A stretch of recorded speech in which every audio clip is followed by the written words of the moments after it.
Wache, my name is Candace Brunette. I am a Mushkego Cree woman, and I'm also a playwright and poet and scholar. I'm reading a couple of poems. The first poem is called Echoes of Tamarack, and it's in the Initiations, a selection of young Native writing, edited by Marilyn Dumas. The persistence of memory lies in survival, in a moment where stillness and silence give voice to warm, soft winds blowing, whispering words that guide a man to listen. Today, locals exhibit tiny treasures carefully laid out on portable folding tables, set up in anticipation for the 4 o'clock train. Across the gravel road, water taxis transport people boarding at the clay banks, bringing back and forth from island to mainland. The moisture in the air releases vapors from its oily pores. Woody musk-like scents surface in the wind. Aromas persuade us to notice its burnt orange and russet brown tones, highlighted by the rays of the sun.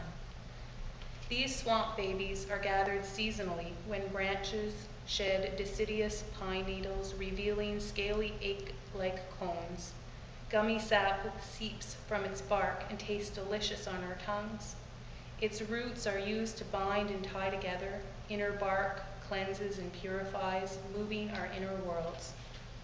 These bunches of tamarack branches are fused together, telling stories of survival, past and present, forming miniature bird-like creatures with no wings to fly.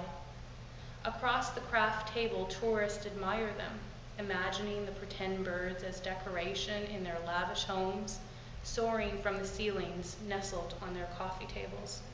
They imagine them, even though yesterday tamarack birds were used as decoys to hunt. Today, they still feed our families.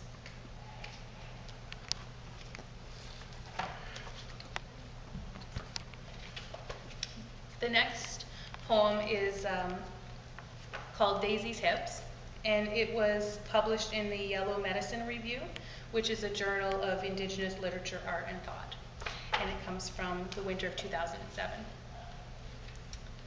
They used to fill her round dresses. Inside the hollow spaces between bones are memories locked in place, waiting to be released. They were generous in her lifetime.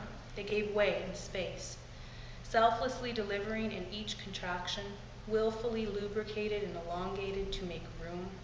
In her later years, they are stiff, brittle, and fragile from the long life of sacrifice. Her ankles and feet are swollen from the lack of circulation, unequal distribution. Encoded memoirs within of residential school experiences, tending to 17 kids, house cleaning, and the wrath of her husband's hand. He once broke one. The top left girdle bone remembers very well.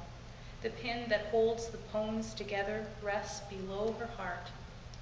With each step, they remember the room they used to have, unable to walk without a cane, without reawakening the painful stories beneath the surface of her brown skin, locked in the bones and joints of those amazing hips. Second poem from the same journal, entitled Acorn Offerings. She sits on a mountaintop, almost as if she were floating, with a round skirt on. Her legs are together toward one side. She prepares tiny red ties, knotting each tie to an acorn, sewing each satchel to a clothesline, one by one. She offers them from inside out, wheeling them out on an invisible cord, sending them off an open cliff into a blue, clear sky, row by row. These visions come to me in dreams, leaving deep imprints on my mind. I don't understand them literally, yet they make complete sense. Thank you.